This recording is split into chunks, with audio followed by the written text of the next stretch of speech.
का दूध है जो जितना पिएगा उतना दहाड़ेगा। और सभी बहुजन महापुरुषों को नमन करते हुए मैं अपनी बातें को शुरू करता हूं। जैसे कि साथियों जान रहे हैं आज हम लोग यहाँ पे क्यों इकट्ठा हुए हैं। आज हम लोग जैसा कि हम लोग जान रहे हैं कि यहाँ पे हम लोग क्यों इकट्ठे हुए हैं। बहुत से बच्चे डीजे को देखकर सोच रहे हैं हमको नाचना है। नाचना नहीं है। आज के दिन हमारे मसीहा डॉक्टर साहब भीमराव अंबेडकर जिन्होंने हमें रास्ता दिखाया वो हमको छोड़कर चले गए। बहुत आज दुखी की बात है साथियों। हमें सोना नहीं चाहिए आज रात को। क्यों डॉक्टर साहब। और हमारे पास ना ठुकने की जमीन नहीं थी। ठुकने की हमारे गले में ना मिट्टी लटका दिया गया था। और अगर हमें ठुकने का भी जगह आज मिल रहा है तो बाबा साहब के देन साथियों। आप सबसे मैं निवेदन करता हूं कि आप के विचारों को फॉलो करिए, ठीक है। तभी हमारा विकास होगा और तभी जाके हमारा कल्याण होगा, नहीं तो ऐसे होने वाला नहीं है। तो आज बाबा साहब के महापरिनिर्वाण दिवस पर साथियों मैं कहना चाहता हूं जैसे हमारे बहुजन के महापुरुषों और बहुत से लोग जो नौकरी पा गया अच्छी अच्छी पदवी हासिल कर ली है ना, वो बाबा साहब को नहीं मार रहे हैं। बोल रहे कि हम तो अपने बदौलत है। तो उनको मैं कहना चाहता हूं ये बहुजन भूल न जाओ तुम्हें भी मैंने जगाया है। तुम्हें भी मैंने जगाया है। ये बहुजन भूल न जाओ तुम्हें भी मैंने जगाया है। तुम्हें भी मैंने जगाया है। अंतिम पल में मायूसी में उसकी पत्नी और उसका पति, तो उसका पति नौकरी पा जाता है पढ़ लिख के, लेकिन उसकी औरत जो होती है वो तथागत गौतम बुद्ध बाबा साहब के विचारों को फॉलो करती है। वो ना जो नौकरी पा जाता है वो घमंड में रहता है। वो गांव छोड़ के चला जाता है। किसी को बुरा ना लगे मेरी बात को। वो गांव छोड़ के चला जाता है कि ये साले को छोड़ो जा हम शहर में बसते हैं।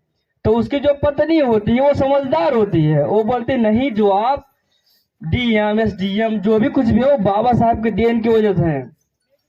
तो उसका पति उसकी बात को नहीं मानता। वो बोलता कि नहीं हम तो अपने बदौलत। तो उसकी पत्नी गाना गा के समझाती है ये रजऊ डीएम भैला हो सैया डीएम भैला हो कि बाबा साहब के कालम से रजऊ डीएम भैला हो।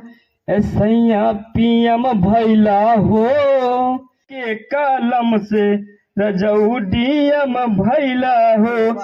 तब उसका जो पति होता है ना तो गुस्सा करता है। फिर उसके पत्नी गाती है अरे याद करा उस समैया जब तू कटत रहल गुलामी में। अरे याद करा उस समैया जब तू कटत रहल गुलामी में। तब न ले ले भीम जनमवा भीम के डालानी में। रजऊ मास्टर भैला हो रजऊ मास्टर भैला हो बाबा साहब के कालम से रजऊ डीएम भैला हो।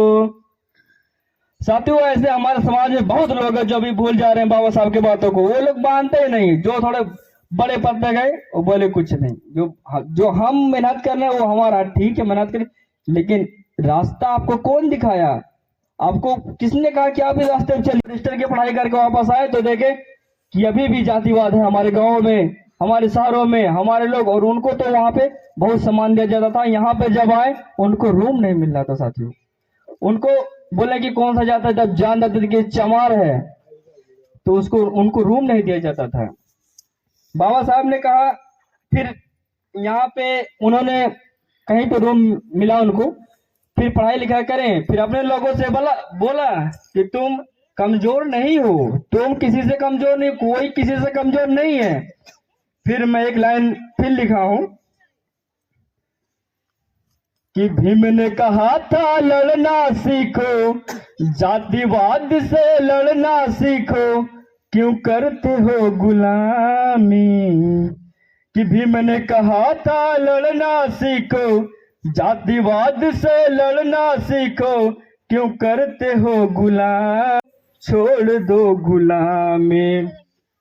हमारा जो समाज है ना, हमारा समाज किसी से कमजोर नहीं है। अगर कोई बोले तो बोल देना 1 जनवरी 1818 वाला इतिहास उठा के देख ले, भीमा कोरेगांव वाला लाशों की लाइन लगा दी थे। तो क्या कहना चाहते कि तुम ऐसे बाप के बेटे हो, कि तुम ऐसे बाप के बेटे हो, ना जन्म कभी तुम्हारे थे, ना जन्म कभी तुम्हारे थे, कि तुम ऐसे बाप के बेटे हो जो जन्म कभी न हारा था, जो जन्म कभी न हारा था। कितनों से लड़कर भी मैंने, कि कितनों से लड़कर भी मैंने हम लोगों को संवारा था, हम लोगों को संवारा था। ऐसे करने से